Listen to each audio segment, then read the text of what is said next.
that's some of our machine. You can see the machine over there, backhoe. It is about 25 tons, that one.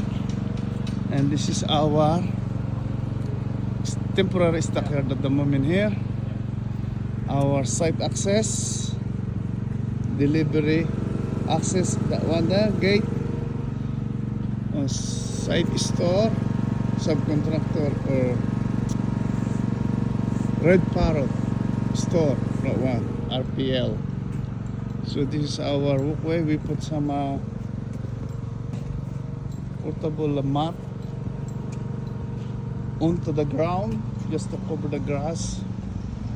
So it's really tidy now inside, on site. Yeah, very good. Skip is different materials, different kind of skip. One of them is wood, one of them is timber or steel. Sorry, steel, timber, wood. You have a fuel tank over there, you know, like a diesel tank for the machine. Some of the materials in here. Backhoe over there, for the backhoe materials there. Some of the mat access like that. You have a roller over there. Perry or Duca shutters has been put up or installed, ready to pour that. Pour number 1, west side elevation of that chemical dosing wall of band wall. Our ramps board, you know, for all the information, risk assessment like that, hazard, everything like that, or some of the information. Health and safety box in there. Yeah, spill kit materials over there. And this is our access or going out now. This is our door or gate going to the site. And some delivery this morning. We did this. My colleague Paramdeep Singh, he accepted delivery this morning of potable tank.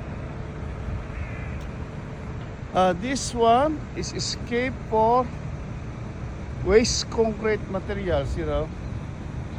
After the pouring concrete, at the end of the pouring, the lorry truck or mixer, they're going to clean or wash their truck in here and put in there. That's his escape over there.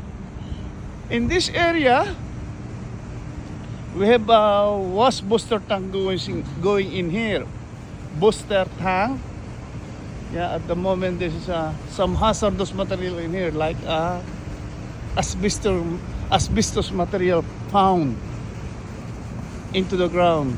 Yeah, at the moment it's on hold, waiting for the result of the material testing of asbestos material. This is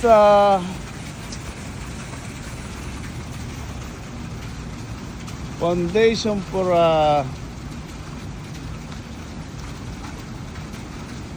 backwash foundation, like that, this one. And then you have a 2 duct came out from the slab like that. This is another access. Okay. 2 cup, you know, temporary, and this is the permit. All right, so this is what's happening at the moment in here.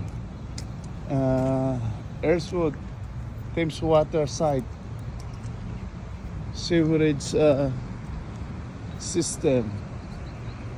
The weather today, February 28, sunshine, sunny, like that, although it's a little bit cold this morning.